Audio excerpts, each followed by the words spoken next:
I'm speaking on your behalf slightly, so I want to temper the expectations. But for Yeah, me, two were really good, and then four of them were all good. yeah, I'd say that too. That was the bucket I kind of found myself in. But before kind of going into each individual episode, what was your thoughts about the season? Was it disappointing for you? Was it uh, not? What's the opposite of disappointing? Appointing.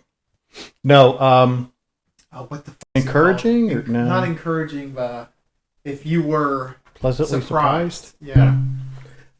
Yeah, I feel that way. There was two that I really liked, and the other four were good, and There's that's pretty good for a series, in my opinion. yeah, here I mean and so I went back through every season on how every episode was ranked for every season on IMDb. Okay? Cuz I thought early on that it was really popping. And to an extent, like season 1 through 4 is really good. And then that's when you see a drop off. And I think season 5 started with the Miley Cyrus one, that like doll thing. She voices a little doll. And Oh yeah, that was seen as like what the hell are we doing here moment of the series. But just to give you the breakdown, episode average for season 1 was just a hair over 8. It was 8.03 repeating. Season 2 7.875. Season 3 is the best, 8.183 repeating. Season 4 7.8. Season 5 is the worst on average. It's only 3 episodes like season 1, 6.8. Just a wow, whole that's a big drop. point drop off.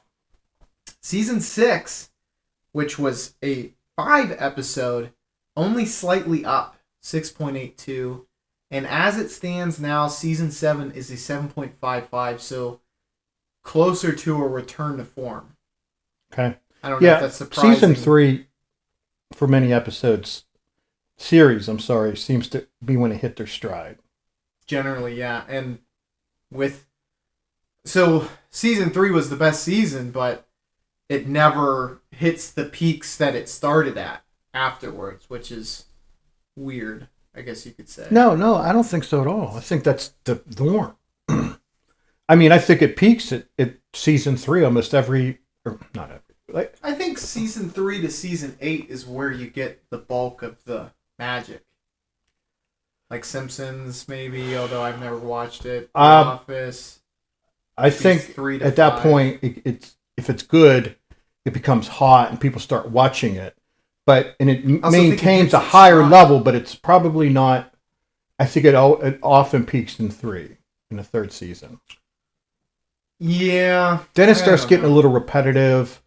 They start running out of plot stories. They start bringing in new characters, just to spice things up. This isn't that type of series, though. It's not a recurring thing. It's through the anthology, but which is cool. Yeah, and I guess that's partially why. It's just who are you going to give the reins to? Like who are you going to let direct?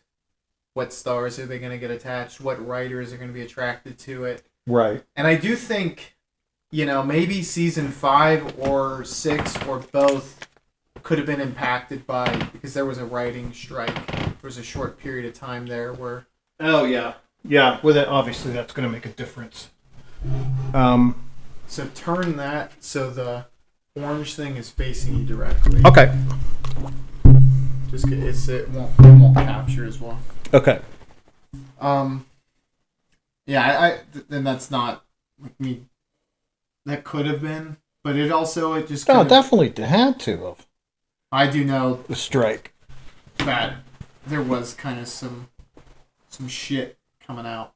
I think it was was that prior to the pandemic or was that during? I don't remember. I know it becomes funky once. Yeah, after a couple years, it's like, well, something happened a few years ago. I don't know how many, but it happened.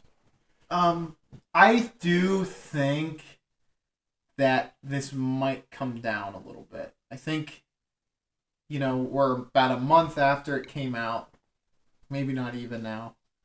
As more people kind of get to it who weren't like, oh, new season, I gotta watch it. I think, and if they decide to rate it, they're gonna be a little lower than what it is now. The two episodes were very good. They're very good. The other four were average, mediocre. I rated them higher until I saw the two episodes that I really liked.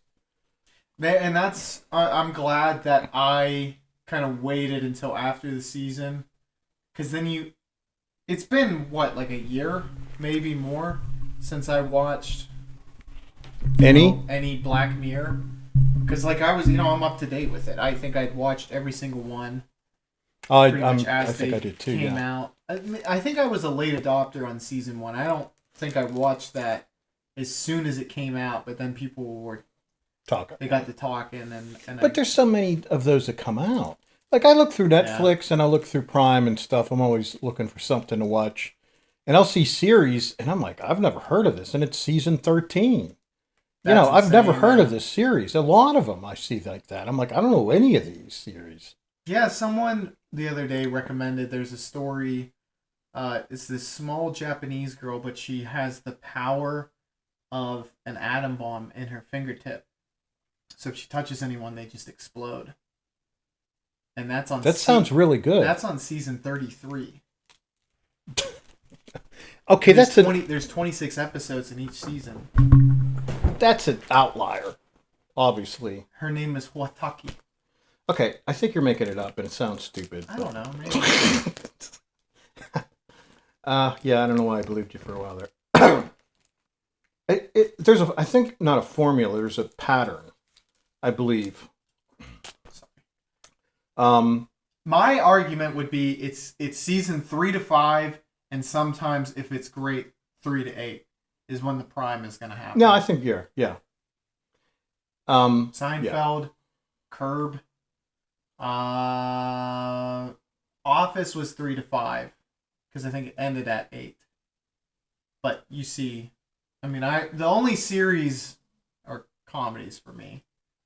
Yeah, Have I? I've watched other limited runs, like a 3 series thing, but it doesn't have. Oh, I'm sorry, that's not seasons. That's just episodes.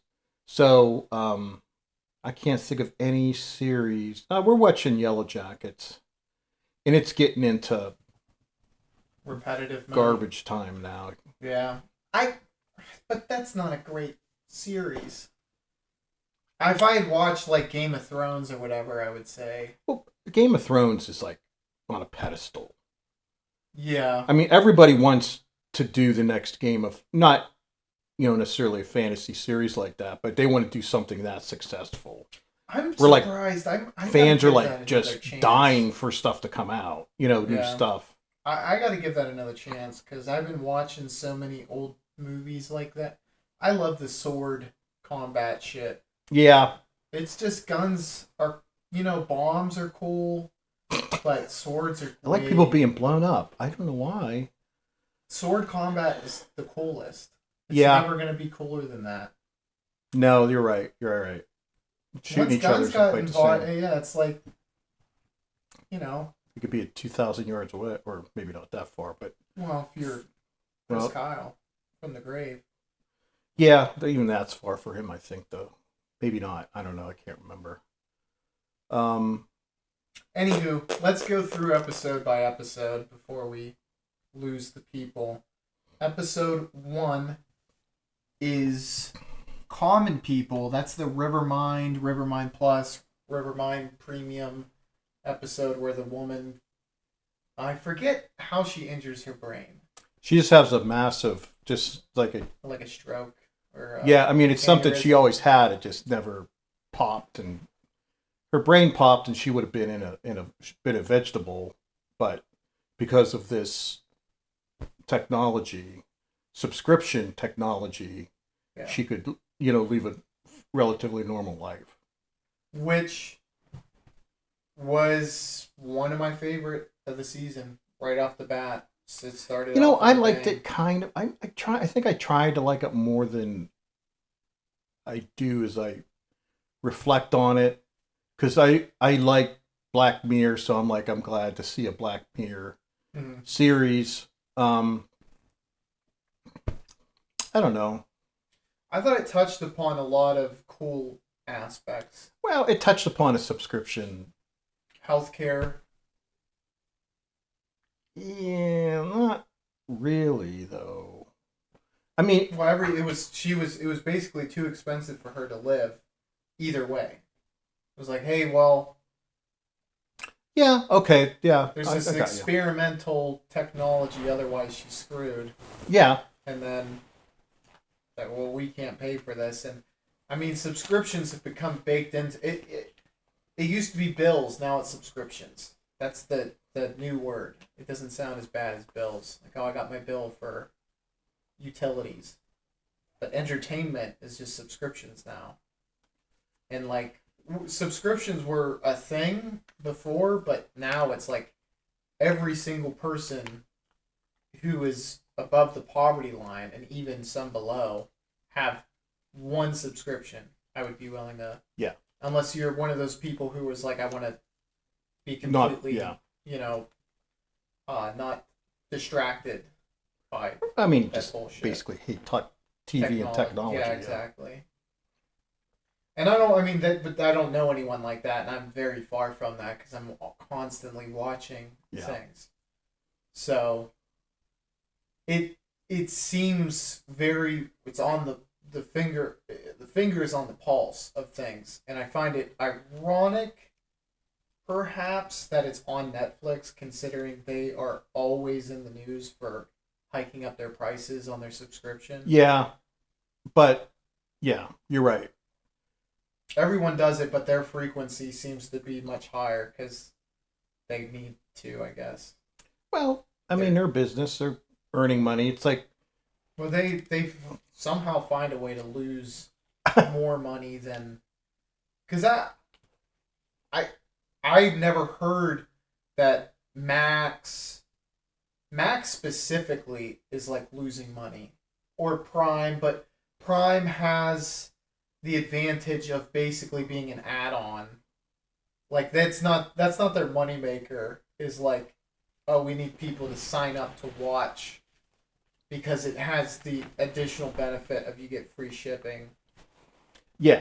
That's like, a lot of people get it for that. They're like, oh, I get to watch stuff too. Right. Yeah. That's more, it affects more areas of your life in a positive way. Yeah, exactly. It's an easier sell. Max is also just pure entertainment. And I think they've probably raised the prices once or twice since I had it. But you never hear, like, and they don't have any other, like, products. Is that HBO? Yeah. Granted, they were always premium television. Yeah. So they had people who were like, yeah, I'm willing to buy. That's basically the first. Yeah. Nationwide. You know what HBO stands for? Home box office. Okay. All right. I don't know if you knew or not. Because it had been called HBO when it first came out. You knew it as the home box office. Did they get their start via boxing? Was that primarily they were like a pay-per-view carrier for boxing in the 80s? They weren't. It wasn't pay-per-view. It was, you got it if you had HBO. Right. Yeah. So, no, that helped. So they wanted to book events to make it worth your while. But how much television did they even have? Like, in the It was 80s? all movies. Oh. Yeah, I didn't know that. Yeah. Turner movies? Well, Turner, TNT, Turner something. Because they have a huge, I don't know, like, it's still on there. You can watch Turner Classic. Was well, that's Ted Turner. Right. And I don't know. I know he has TBS, TNT, maybe something else. But for some reason, HBO has Turner Classic movies that you can watch on HBO Max now. I don't know if that always existed. That partnership. No, I don't think so. They were the only ones showing movies, though. They were the only national. I think there were regional ones. There was one called Prism, and I think it was in Philadelphia. And I think that turned into Xfinity. Maybe it may have. I don't know. But it showed sports. I know that. I don't know if it did anything else or not. But there was something called Prism back a long time ago. Or like they merged or something. Because Xfinity's, they're headquartered in Philadelphia. And okay, I didn't know that. They so do cable. Sense. Yeah, so they've expanded throughout the sphere. Right. They're a provider. Well, are they? They do internet and cable. Okay. Well, that's not. Everybody does that. Yeah. So, I do think Netflix is the biggest offender of that, though. In terms of just they fucking are trying to. Well, I mean, like rob their not their patient base. I understand, but it's it's like I dropped my subscription. Well, yeah, so it's either they're gonna get more from less because they know they're gonna lose people. So they had people, statisticians, or actuaries or whomever crunch the numbers, and they said, okay, it's a net gain by raising the price. We'll lose X and we'll gain this much more from raising the prices. But they, if you're saying they're losing money, they have to do that. Yeah, and I don't want them to go out of business, but I don't want their prices to be that high. No, yeah, but they're the cornerstone, or they have been. Yeah, they may completely fade away. They were and this is oftentimes what happens in business endeavors when someone is not the flag bearer, but they're the first innovator. Yeah. And then the other people learn off of their mistakes, basically. Yeah. And they have a cheaper cost of gaining ground to where they're at now. Right. You're right. It's the people who pave the way who have the hardest time. Yeah, because they make the expensive mistakes and other people learn from them. Yeah. There is an advantage to being the standard bearer. At least there used to be, but as time goes on, I think there's less of an advantage to doing that. I mean, everybody knows Netflix. Everybody knows Prime too. True. But Peacock and Paramount Plus, and I mean, there's Tubi, but it's different-ish because it's free. There's Pluto. Like, they're just trying to still get name recognition. Yeah, I mean, they're trying to slightly different model because they're free. You have to. They sell ads, but Peacock I'm cool with Paramount, that. Peacock and Paramount, like those are both paid, and you can have premium. Yeah. ESPN Plus is another weirder one. Well, I mean, it's sports oriented. Yeah. I mean, I've lost. I wouldn't watch ESPN now if you paid me. So a plus would be like punishment. Yeah. So ESPN, it's nothing related to like watching SportsCenter. It's like they have all the 30 for 30s. They have all of their documentary series. They have archival footage of UFC and boxing, which was cool because it was like an add-on for when I had Hulu Live TV. Okay. And I liked watch because like you had to wait. I think it was like a month or 2 months after the UFC first aired to see. But I was like, fuck it, I don't mind. I'll be behind 2 months. Yeah. I get to watch live, well, not live combat, but Yeah. Another cool thing that I thought it touched upon was how, just streaming culture. So the husband goes on to this web show, which is basically just a live stream where fans pay you to do outrageous shit. Yeah. And that felt pretty relevant too, because, well, first of all, there's a lot of idiots who live stream. Right. If you know anything about internet culture, that feels super on the nose. But also, there too is a monetary incentive to be the craziest, do shit like that, kind of a la Jackass. Yeah. But it's not always like get hurt, but like you have to live through and see some of the stuff that the people do, you know? Yeah. Like there's a guy, his name's Fousey Tube, and he just like, I think he does have mental issues, but he kind of acts very manic-y, you know? And like he thinks he's the shit. Like that kind of manic, you know what I mean? Like, yeah. And then there's like kids like Jack Doherty, who's just like a little kid he's like an adult, but he looks like a little kid. Like, yeah. He's just a fucking retard. Excuse my French, but you know, he wrecks his McLaren, and because he's like on his phone while it's raining outside, and I think it gets views. You know, people are like, yeah, they either hate watch you or, and then there's like the more extreme cases, and this isn't like ultra niche because no one knows who you are, but you can immediately start making money. Right. Which is like you would have to go to the extreme immediately. Yeah. There was this guy, I'm trying to remember his online name, but whatever. He would do drinking streams, and it would start like he had a group of people. They would be in an RV.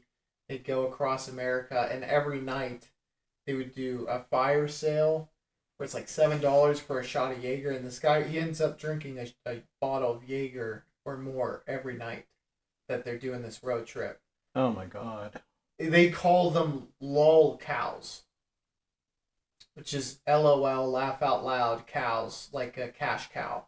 Mm-hmm. So it's like viewers just milk this guy for content to make themselves laugh.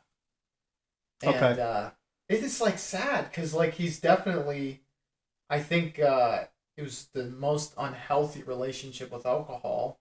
Oh god, yeah. You know? There's another guy, his name's like Cobra FPS or something like that. And his life's just a mess. He's like limited intelligence. Mm-hmm. He was the guy who made the mead that was basically just pure sugar. Oh yeah. Josh Block, he's like an autistic kid who just freaks out at people if you talk to him, but like it works somehow. Where millions of people watch his TikToks, it's totally relevant to now. Okay. At least if you have we have 6 of these, you know. Yeah.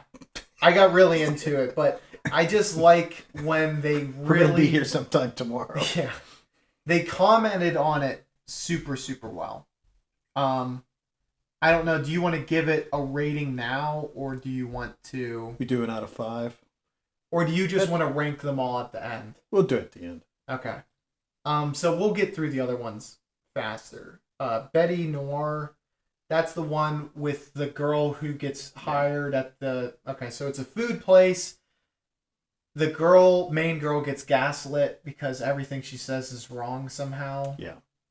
And you end up finding out the girl who gets hired, who's a high school friend of the main girl, was a science nerd, and she created a device that allowed her to be able to change reality. Change timelines. Yeah, it did. So the way it worked was it would take things to a parallel universe where what she said was correct. True, yeah. She could change outcomes of reality. Yeah. Because yeah, exactly. This was my least favorite one. Yeah, it wasn't. I thought it was good still. You definitely hate that chick. Right. Like, I wanted to kill her. But then at the end, you're like, hey, the main girl is, like, just as bad. Well, I mean, she was a bully in high school. She was a bully in high school, and she ends up going down the same path that this chick. So the ending was relatively good from that standpoint. Yeah. Because she's like, why wouldn't you just be an empress? And she's like, I already did that. Yeah. And then the first thing she does, like, doesn't even hesitate. She's like, I want to be an empress. So, like, what depraved shit is she going to do in the future? Like, right. Who's she going to torture? Probably her boyfriend. Her boyfriend's gonna get the brunt of it for sure. So that was good. Those aspects. The technology, though, and I get there's always you have to take that leap of faith because it's something new. It's a real big leap of faith. Yeah, this one is.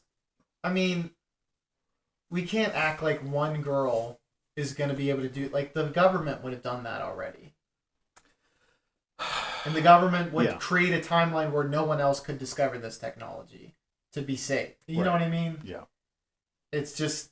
I know it sounds incredibly stupid for me to say it's too far-fetched, but it does impact it slightly. I mean, it's too much. I don't know. She becomes godlike. Which is, yeah. I mean, I was like, what is the fucking reveal? And when you first watch it, you're like, okay. And then the further you get away from that episode, the more you're like, I'm not with it. That wasn't good enough. Yeah. You know, it's just like, she has a lot of computers in her basement was basically the reveal. Right. So, good, but I think every other episode, it's way easier to argue has the edge over it. Yeah. We'll move on to episode 3, Hotel Reverie. This is the black and white movie episode. I watch a lot of movies, a lot of black and white movies. I thought that aspect was cool. I think you were talking about this to me, that it does touch upon the change of like 50s and 60s cinema to now, where, I mean, if you were a starlet, you had to be considered, I guess, available to male audiences. I mean, you really were. You're there as eye candy, and if you were openly homosexual, that would limit your appeal. Oh, destroy it. You would have no sex appeal. Which, like, look at that time period. Like, a lot of them had great acting chops, but their huge selling point was you had to be pretty whilst having acting chops. And, I haven't seen Last of Us. Yeah, that's true. Things are different nowadays. Right. You know what I mean? I don't even know what that main girl's name is, but I can picture her face in my nightmares. The big moon face girl from Last of Us. The zombie show. Oh, yeah. See, I only saw part of an episode of that. She has a frying pan face. Or egg face. Moon face? Dude. Moon face. Yeah, she's an odd looking I know nothing about her besides she looks odd. Yeah. And sometimes looking interesting is just as important as looking attractive. She looks like she's got some type of albinoism or something. Well, she is white. I know that. Yeah, I know she's white. I'm white too. I've heard her talk, though. She also sounds... She's normal. I know she's a normal person. She just doesn't sounds look normal. Slightly dumb. And I know all the fans are going to say she's a woman. That's already accounted for. But you're saying for a woman, she sounds dumb. She sounds like the looks are more than that. You know? I know it's not Down syndrome. She does not have Down syndrome. I'm looking her up. There's something wrong with her. Is that I don't know series any good? Last of Us. Well, okay, so my girlfriend's brother likes zombie stuff, and he liked it, but he loves The Walking Dead, so I think it was just gonna be up his Walking alley. Dead seems like kids in middle school are really getting into that now. I mean, is it still going on, or is it finished? There's like spin-offs and stuff. Yeah, I just never got into it. I love The Walking Dead. Well, you might enjoy it then. The video but then game... it faded on me, Yeah. Well, it's like what you were talking about. I mean, it went at least 10 seasons, I think. Yeah. And how much more can you... the biggest complaint was it's not even them versus zombies anymore. You have to realize, though, any zombie movie, that is the story they're trying to tell. is it creates a conflict where humans fight humans that aren't human, zombie. And then they realize that the greatest conflict is those who they think are on their same pedestal. Other You know what I mean? humans? Yeah. Yeah. They're like, okay, so they're like me, so they can't do these terrible things, and we all know human history. We're capable of terrible atrocities, and they repeat and they repeat. So, I mean, that's what zombie movies have always represented, I feel. What? It's always commentary on how it's all about distrusting your fellow man. Yeah, yeah. That's where the fear comes in. You can't trust those around you. It can be the invisible. Okay, that chick was diagnosed as autistic. Okay. Autism generally doesn't have physical characteristics, though. She's also non-binary, which I don't know if that has anything to do. And she's a vegetarian. Okay. I think things are starting to make a lot more sense here. Maybe that's what no meat in the diet does to one's She's face. a queer for Palestine. There you go. Okay, so she is retarded. You should have just stopped it there. In her own way. Um, She chose to be, as opposed to having been born that way. I once tried to let a horse kick me in the head, but it refused, so I dodged a bullet there. It's like, you don't really want me to do this, do you? Yeah. And you're like, yeah. It's like, no, I don't think you're smart enough to make that decision. I like the ending too of Hotel Reverie. We've been getting. That's okay. Yeah, I mean it was bittersweet. You know, I feel differently this week than last week regarding. I'm telling you, those 2 episodes, I'm like, okay, this is Black Mirror. Those other ones were episodes on Black Mirror. The 2 that I really liked, that I saw since then, is the epitome of what Black Mirror is supposed to be. I gotcha. I feel that way about Common People, but I talked about that one enough. This one's my second to least favorite though, Hotel Reverie. And it gets the nod above Necklace just because Necklace, I have more negative to say, and I like old movies, so it's just like it was easy to edge it out for second best. That puts us at episode 4, Plaything. This is about the Throng and the Thronglings and the Thronglets. I explained this to you, but let you go first for once. Well, it's got Peter Capaldi in, and he's awesome. So he's the main guy? Yeah, he's the guy with the long hair. And I just really like him. I saw him he's in a series called The Devil's Hour. And the first 2 seasons are exceptional. The third one, some of the mystery or some of the magic is kind of not there anymore. But anyway, he's I love him. He seems really creepy. He does a mysterious characters extremely well. Mm-hmm. Or an intriguing or something, about him. And I loved that episode. I thought the ending was good.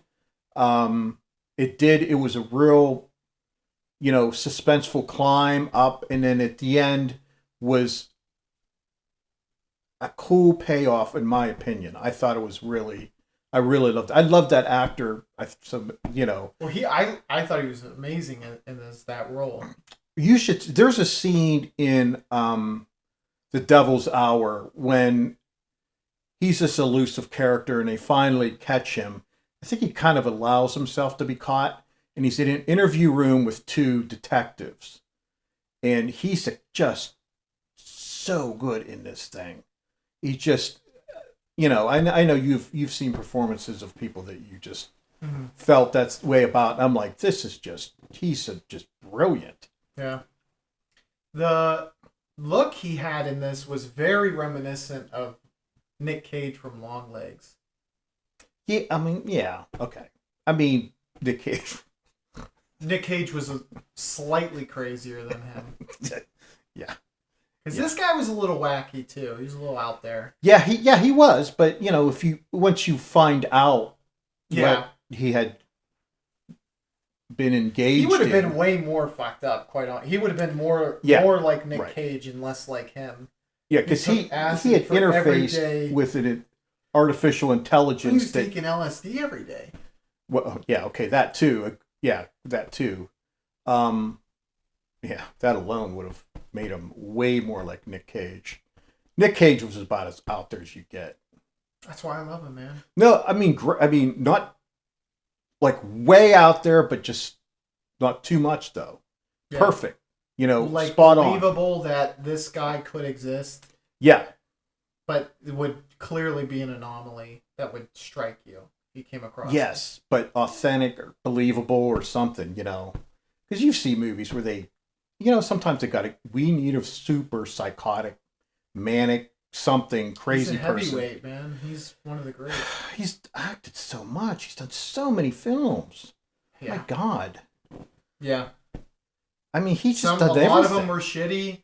Yeah. But even the ones that are like decent, they're all elevated by his inclusion. He just must love acting. Because if you're an actor and you love acting, that's what he does. I mean, he does it all the time. He does it so many types of roles. Not more demanding on him, though. I know. I was thinking that too. And I'm thinking it's just because he wants to be. If you're demanding, you cut down your supply way down. Mm-hmm. And he could be. Yeah. I mean, there were times, now maybe not as much. Although, if he needs money, he must have some serious addiction of something. Yeah. Because... He has a castle addiction. Yeah.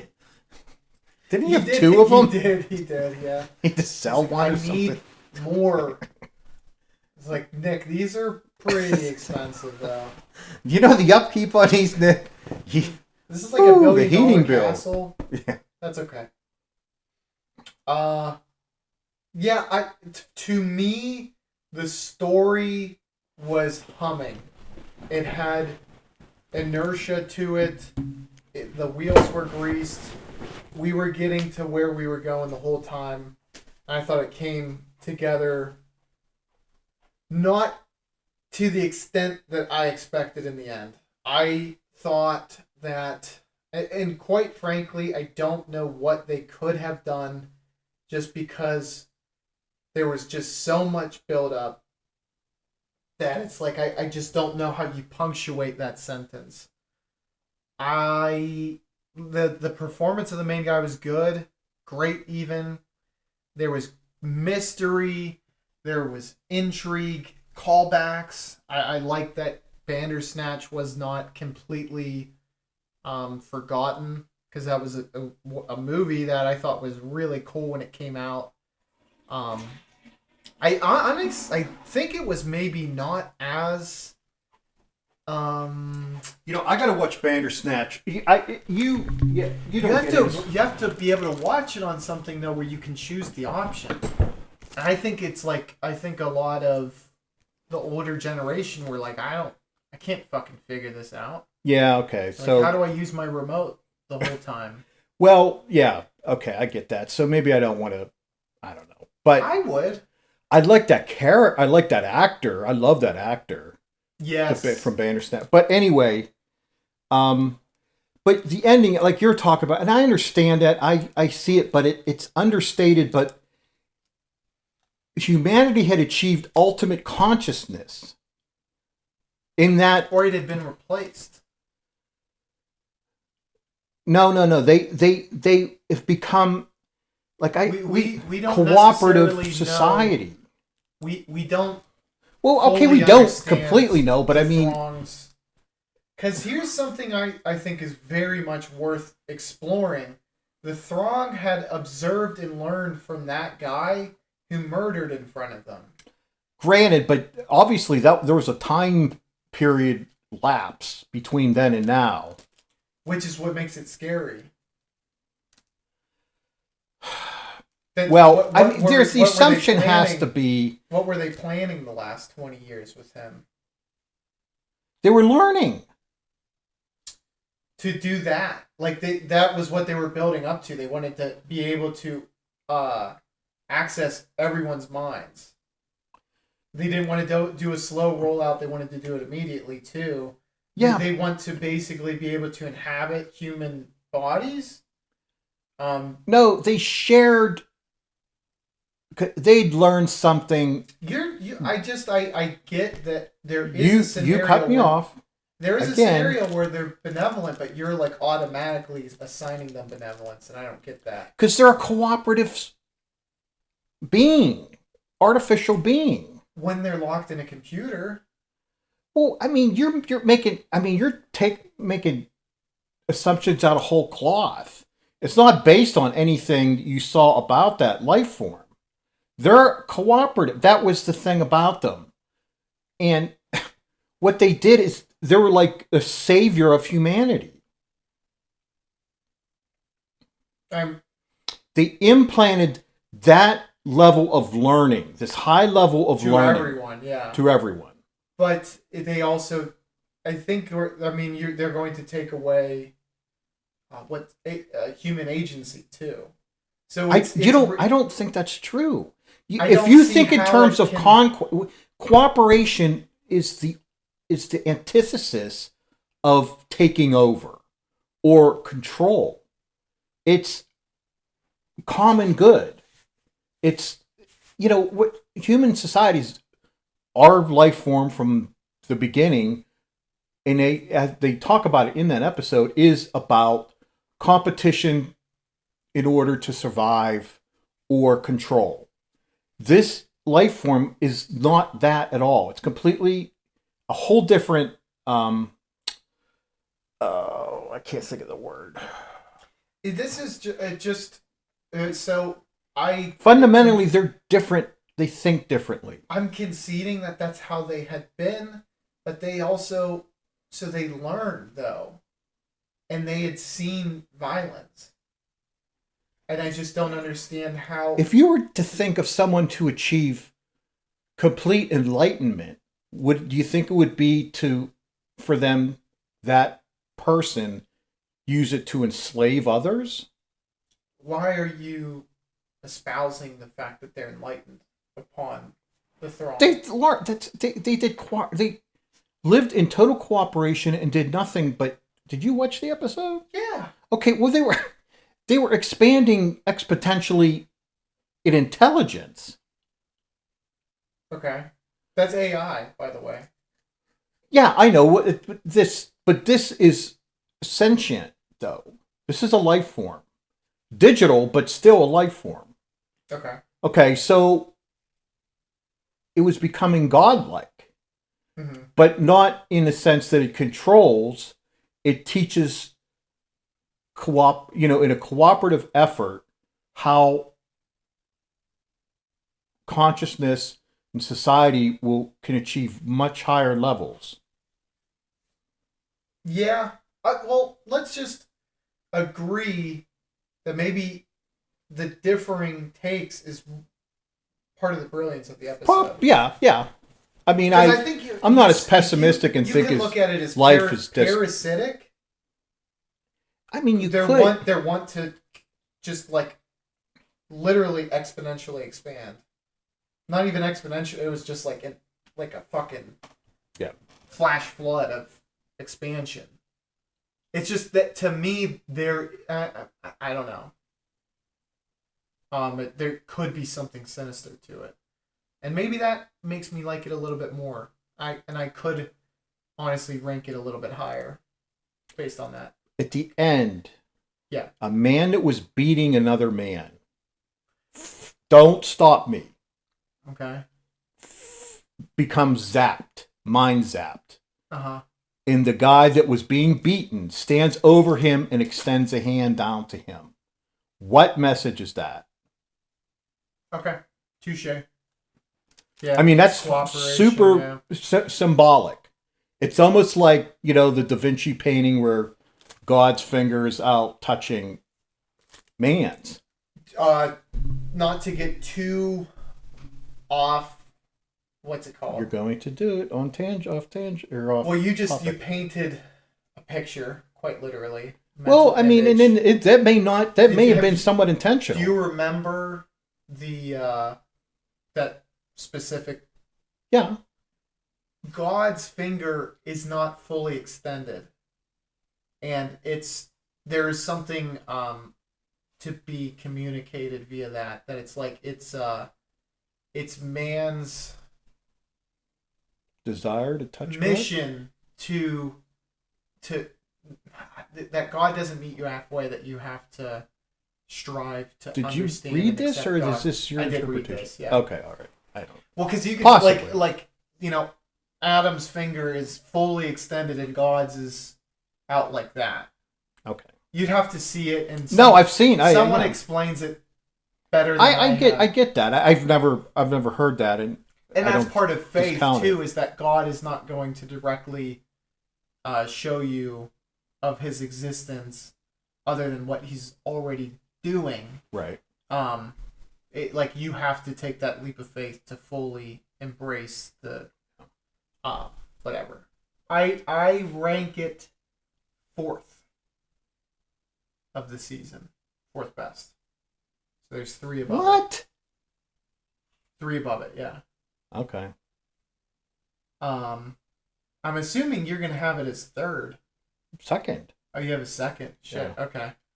Well, barely 2nd, to be honest. Yeah. 1A to me. Okay, well, yeah, I forgot you didn't like episode 1 as much as I did. And then it arguably, because this is literally, I finished watching this one today.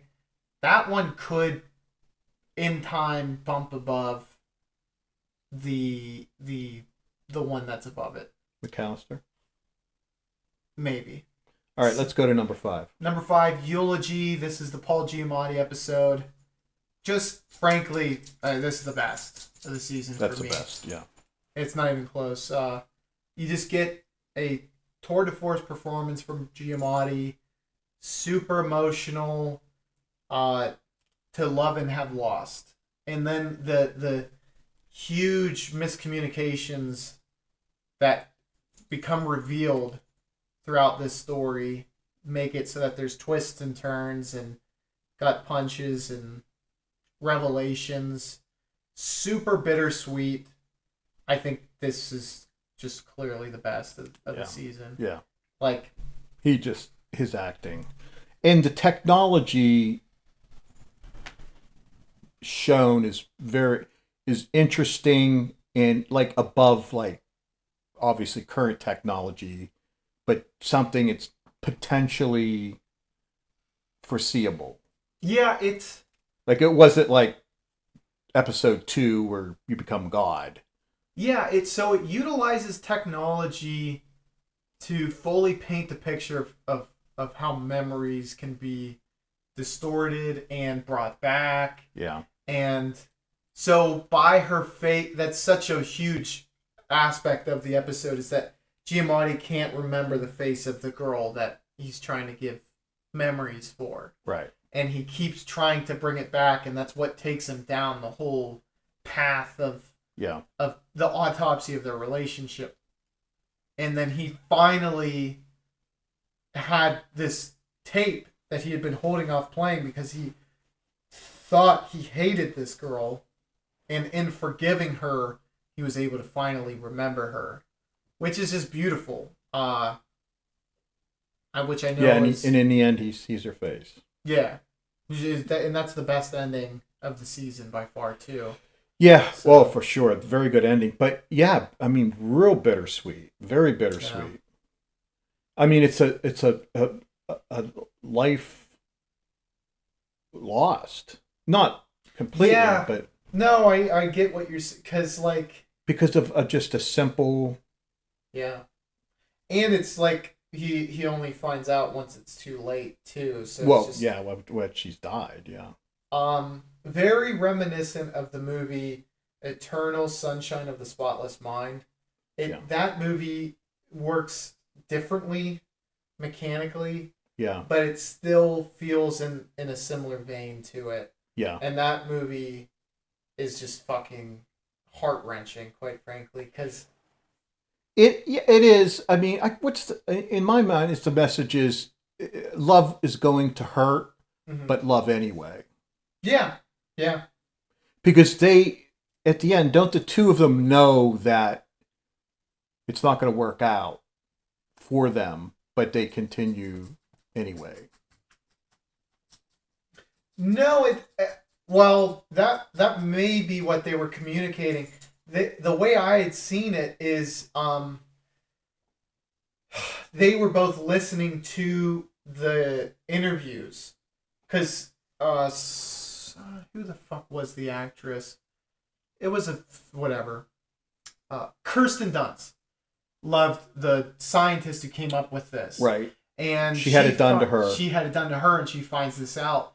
She ends up sending everyone's interview tapes to them so they could learn, oh shit, because you get the thing done, you don't remember. Wipe your mind, yeah. You don't remember you got it done. So they listen to who they had it done on and why they had it done. Mm-hmm. And both of them hear each other's tapes. Okay. And they get in a huge fight over it because, like, the things that they brought up were the things that they ended up breaking up over in the first place. Yeah. And yet they still are like, I don't care. Yeah. Well, yeah. I want to be with you still. And if it doesn't work, it doesn't work, but I want to have been through this. Right. But in doing so, they had faced the biggest obstacle that they were going to run into. In their life. In their relationship. Yeah. Yeah. So they're like set up to, like. Yeah. It was interesting. Like Kirsten Dunst begins to be attracted to the doctor again. Yeah. And the doctor's wife said, tell her, that she didn't know she had it done. Yeah. And that she had fallen in love with the doctor and she asked to have that done. Right. To me, that was, a really impactful moment in that. That's a very interesting movie. Charlie Kaufman is the writer. He's amazing. Well, that's super cool. That is just when you talk about people doing innovative stuff in movies, that's huge compliment for this episode to be compared to that movie. Because I mean, that's like, that breaks my heart, though. The thought of losing the memory of someone you love, even if it's on your volition, it's like, I don't know. And now we're on to Episode 6, USS Callister Into Infinity. This is the one that I thought Plaything could have been above. I thought it was slightly disappointing because the predecessor was so good. Yeah, it didn't live up.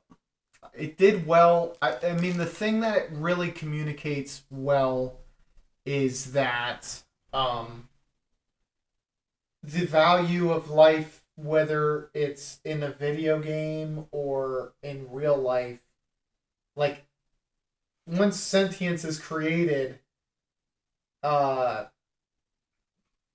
it seems immoral to just wipe it away so easily. Whereas that's done a lot here. And which is more valuable. Like, even if it's like a digital sentience. Well, a digital sentient being based basically a clone. Mm-hmm. I mean, that's a separate person. Right. That just started it's very closely related to the original.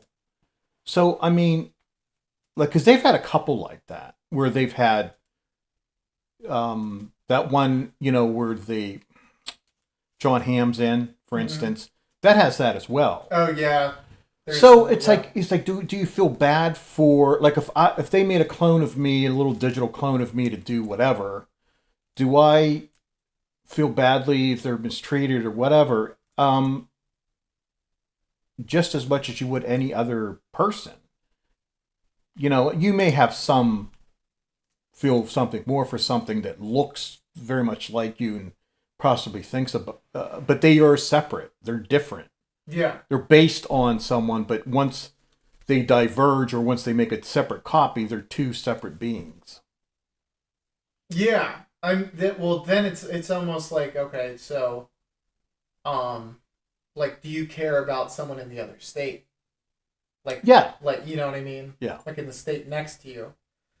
It's just, yeah, because it's so easy to not, to just, because they're separate, not care. Right. It got confusing. I mean, all the plot twists made sense and everything. It just got really kind of muddied up, I thought. You know, I don't know. I mean, the ending was okay. Yeah, ending was so. I didn't mind the ending. I kind of liked it. It was because cool it was a originally. non-traditional. Well, it was a callback to. Do you remember? I think it was the one where the girlfriend is stuck in the head of the boyfriend. Yeah. And then he puts her in a monkey. Yeah. It says, "I need a hug." Monkey want a hug. Yeah. Yeah. That one's real. That's a good episode. By That's the way, real good. That's exceptional. Yeah, that's one of the. That's Black banger Mirror episodes. I think that's the Black Museum is where that comes in, which is filled with it. So there's like more the than technologies that they used. Yeah, the monkeys in there, and they're like from now on they had to be in something that had more than 2 options. Right. Yeah. Because I was like fucking horrified at the thought of being stuck in a monkey, only able to say either you were happy or something you needed else. a hug. It's like, I'm happy. Yeah, exactly. Yeah, and then she's like, yeah, I'm working on it. I don't know, because it was like originally you're like, oh my god, this is a sad ending, and then you're like, oh, it's not too bad. They don't mind, they don't mind being. Yeah, they're like, she'll get him out eventually. Yeah, probably. Although it's kind of ambiguous whether or not she'll actually be able to do it. Or cares, really. Yeah, maybe they're hoping for a I think she's just like, because she, in real life, she's introverted and, so she's got friends. Yeah. Kind of at her disposal. She felt like she was most in control when she was captain of the ship. Yeah. So she was still kind of, in real life, the captain of that ship still, even though she was on the outside. Yeah. And the first one was just so fucking good, man. Because you got it didn't really explore much that was new this episode compared to the first one. Like, you get the dynamics between the CEO and Jesse Plemons and why he was such an asshole. And you get that the CEO is maybe actually a bigger asshole than him. Yeah. Whilst his virtual clone has kind of learned via punishment, for lack of a better term, how to be a better person. Yeah. And it's like this movie just expands upon how big of an asshole the CEO is. That's it's like the real villain wasn't Plemons. Yeah. You get a sense for that in the first episode, though. I guess it just... Look, I love the nostalgia of it. It didn't put it over the top, though. It just made me have bigger expectations. So I wasn't let down, but I was like, I expected more. Yep, I was the same way. It wasn't bad, but yeah. I mean, I don't know how you get better to that, of that. I don't know. Yeah, you'd have to do something even He just crazier. Took the old ground that they plowed before and reused it, or, recycled what they had. Yeah, I think you maybe just need to introduce something completely different to where it's like you take the essence of this and now it's something go in a whole different situation or something. Yeah. But if you like the first one, then you're gonna probably definitely want to watch it at least. Yeah, I had originally thought that this season was slightly disappointing. But I guess compared to season 5 and season 6, not really. I mean, I don't remember what was what in those seasons. Yeah, that's true. It's hard. I couldn't. It's all right. I mean, tell you off the top of my head either. Yeah, well, I mean, there were in this thing. There's been 7 seasons. Probably several that were just exceptional. Like we were just talking about Mm-hmm. putting someone's consciousness in a bear or a Yeah, that one was teddy so bear. good. Yeah. That might be. That one there of was the a twist highest in that though that at the end. That she kills the museum manager. Well, that she's the son of The electrocuted guy. yeah, and is able to rescue him. Right. Because I tell you what, when you want to think about something sinister and something like Hell on Earth, Being electrocuted over yes. and over and over again. Yeah. Yeah. I think that's like it's probably the second highest rated episode, I believe. Because I think it was the end of season 4, and that's an 8.6, and White Christmas is the highest rated with a 9.1 on IMDb. That's my favorite, and that is mine. But the one with whatever, I don't know what you call that episode exactly. The museum, I'll call it, was very close. I thought that was exceptional. Good. Yeah, that one's really good. Yeah, because I mean, you don't. I don't know. It's very cool episode. But yeah, I mean, I will agree. Like last season was actually semi-disappointing. This one at least had the Giamatti episode that saved it. I think without that, if it was like, I mean, I don't even know. If it was a middle of the road one, this season would have been not that good. Yeah, pretty mediocre. This one definitely saved it. Yeah. I liked Rivermind. That's my second best. That's the one that we probably disagree the most on. Yeah, I mean, it had a cool ending. That and Plaything. I could argue Plaything to be third, though. In fact, I understand. I mean, I'm nuts about that actor, though. I love that actor. I just think he's just the shit. Well, I think it was the way I misunderstood the ending. Yeah, well, I mean, I'm not saying you're wrong. I'm saying my interpretation, and it's open to interpretation, is...